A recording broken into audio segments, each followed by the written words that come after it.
नमस्कार मित्रांनो, स्वागत आहे तुमचं आपल्या YouTube चॅनलवर। मित्रांनो, पीएम किसान योजनेसंदर्भात एक अतिशय महत्त्वपूर्ण अशी अपडेट असणार आहे। मित्रांनो, पीएम किसान योजनेचा 16वा हप्ता आता लवकरच शेतकऱ्यांच्या खात्यावरती वर्ग होणार आहे। भरपूर शेतकरी या 16व्या हप्त्यासाठी प्रतीक्षेत आहेत।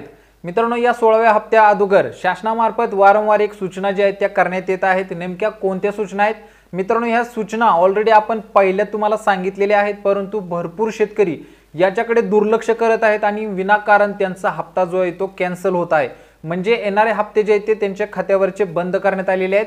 अवघ्या थोडक्या चुका आहेत मित्रांनो। या चुका जर तुम्ही दुर्लक्ष केल्या तर तुमचा येणारा 16वा हप्ता सुद्धा कॅन्सल होऊ शकतो। यासाठी मित्रांनो काय प्रोसेस करायची आहे, शासनामार्फत याबद्दल वारंवार जनजागृती करण्यात येत आहे, परंतु भरपूर शेतकरी याच्याकडे दुर्लक्ष करत आहेत। आता या व्हिडिओमध्ये मित्रांनो व्यवस्थित आणि लक्ष देऊन ऐका की नेमक्या कोणत्या गोष्टी ज्या आहेत ज्याच्यामुळे आपला हप्ता जो आहे तो येणं बंद झालेला आहे।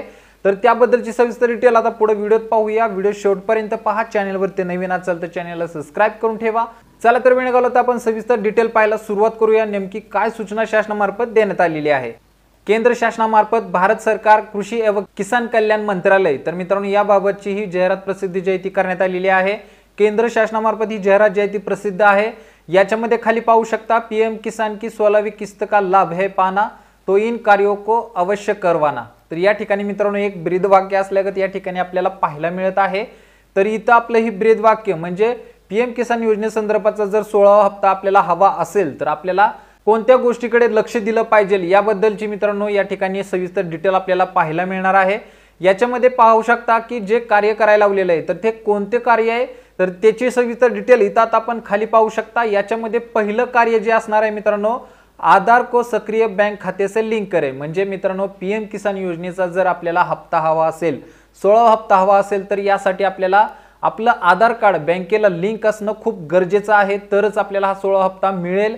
आधार लिंकिंग बाबतची आपण सविस्तर डिटेल पाठीमागच्या काही व्हिडिओमध्ये दिलेली आहे, परंतु भरपूर शेतकरी याकडे दुर्लक्ष करत आहेत। व्हिडिओची लिंक डिस्क्रिप्शन बॉक्समध्ये देईन।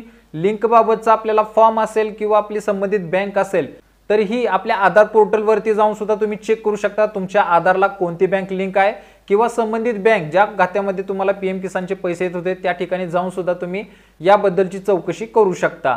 त्याच्यानंतर पुढचं मित्रांनो दुसरा जो मुद्दा आहे याच्यामध्ये आपल्याला पाहू शकेल की जमीन की दस्तावेजों को अपलोड करे। म्हणजे या ठिकाणी आपल्याला लँड सेडिंगचा जो ऑप्शन येतो, म्हणजे पीएम किसान योजनेचा आपण स्टेटस चेक करायला जातो त्यावेळेस आपल्याला लँड सेडिंगचा ऑप्शन जो आहे तो पाहायला मिळत असेल। तर हा लँड सेडिंगचा ऑप्शन म्हणजे आपला जमीन जे आहे ते आपल्या पीएम किसानच्या पोर्टलला लिंक नसल्याबाबतची ती सूचना असते। ज्या शेतकऱ्यांचं जमीन पीएम किसानच्या खात्याला लिंक नसेल तर त्यांचं नो लँड सेडिंग या असा ऑप्शन जो आहे तो येत आहे। तर हा आपल्याला ऑप्शन येस करावा लागेल। जर आपला ऑप्शन येस झाला नाही तर आपला हा पीएम किसानचा येणारा 16वा हप्ता सुद्धा कॅन्सल होऊ शकतो। तर हा येस करण्यासाठी काय करायचं, तर आपल्या तहसील कार्यालयामधील जे पीएम किसान योजनेचा विभाग आहे त्या ठिकाणी जाऊन आपला 7/12 खाते उतारा, आधार कार्ड, बँकेचं पुस्तक ह्या संपूर्ण डॉक्युमेंट घेऊन एक अर्ज करायचा आहे की आमचं पीएम किसान योजनेचं जे खातं आहे याला 7/12 लिंक नाहीये तर तो लिंक करून मिळावा, असं तहसीलदारांच्या नावाने अर्ज करून तो संपूर्ण बंच संबंधित विभागात म्हणजे पीएम किसानच्या विभागात जाऊन जमा करायचा आहे। तरच आपला मित्रांनो या ठिकाणी ऑप्शन जो आहे तो येस होऊ शकतो। या ठिकाणी आपण इतरत्र जाल तर तुम्हाला हा ऑप्शन येस करून मिळणार नाही। त्याच्यानंतर मित्रांनो पुढचा मुद्दा जो आहे याच्यामध्ये तिसरा मुद्दा सगळ्यात महत्त्वाचा, ई-केवायसी। आता हा मित्रांनो ई-केवायसी संदर्भाची अपडेट आपण पाठीमागचे वारंवार दिलेली आहे। तुम्ही घर बसल्या सुद्धा ही ई-केवायसी जी आहे ती करू शकता, परंतु भरपूर लाभार्थी वारंवार त्याच चुका करत आहेत।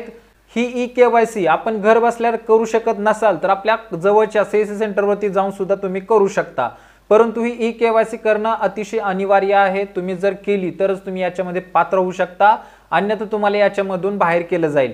त्याच्यामुळे ई-केवायसी सुद्धा तुम्ही करा। ई-केवायसी घर बसल्या करायची असेल तर त्याची व्हिडिओ मी लिंक डिस्क्रिप्शन बॉक्समध्ये देत आहे, त्या ठिकाणी जाऊन तुम्ही क्लिक करून स्वतःच्या मोबाईलवरून सुद्धा तुम्ही ही ई-केवायसी करू शकता। जमत नसेल तर सीएससी सेंटरवरती जा, साध्या सोप्या पद्धतीत त्या ठिकाणी सुद्धा जाऊन तुम्हाला ही केवायसी करता येईल। तर मित्रांनो चालू घडेल एक अतिशय महत्त्वाची अपडेट आहे। या 3 गोष्टी आपल्या व्यवस्थित असणं गरजेचं आहे। जर या पीएम किसान योजनेचा 16वा हप्ता जर हवा असेल तर या गोष्टी आपल्याला लवकरात लवकर पूर्ण करून घ्यायच्या आहेत। या 3 चुका मित्रांनो व्यवस्थित लक्ष देऊन ऐका। या 3 चुका ज्या आहेत त्या क्लिअर करायच्या आहेत। जर तुम्ही या 3 चुका क्लिअर केल्या नाहीत तर येणारा 16वा हप्ता सुद्धा तुम्हाला मिळणार नाही। त्याच्यामुळे लवकरात लवकर आपलं स्टेटस चेक करून नेमकी कोणती गोष्ट आपल्यामध्ये चुकलेली आहे किंवा याच्यामध्ये कोणता प्रॉब्लेम असणार आहे याची डिटेल पहा आणि त्यानुसार आपली प्रोसेस जी आहे ती करायची आहे। तर मित्रांनो, चालू घडायला एक अतिशय महत्त्वाची अपडेट होती, तुमच्यापर्यंत पोहोचवणं गरजेचं होतं। शासनामार्फत याबद्दलच्या वारंवार सूचना देण्यात येतात, परंतु भरपूर शेतकरी याच्याकडे दुर्लक्ष करत आहेत। आपल्या व्हिडिओच्या माध्यमातून सुद्धा आपण वारंवार याबद्दलच्या सूचना दिलेल्या आहेत, परंतु अद्याप ही भरपूर असे शेतकरी राहिलेले आहेत ज्यांचे केवायसी असेल, आधार सेडिंग असेल किंवा लँड सेडिंग असेल, याबद्दलच्या गोष्टी ज्या आहेत त्या अपूर्ण आहेत। तर त्या पूर्ण करून घ्या, तरच तुम्हाला मित्रांनो हा 16वा हप्ता मिळेल। तर मित्रांनो, आपल्याला ही माहिती समजली असेल तर आपल्या मित्रांना सुद्धा नक्की शेअर करा, जेणेकरून त्यांना जर याबद्दलच्या चुका आढळून आल्या तर ते लाभार्थी नक्कीच त्या दुरुस्त करून घेतील आणि 16वा हप्ता त्यांच्या बँक खात्यामध्ये जमा होईल। तर मित्रांनो, भेटू आता पुढच्या व्हिडिओमध्ये नवीन अपडेटसह, नवीन माहितीसह। तोपर्यंत धन्यवाद।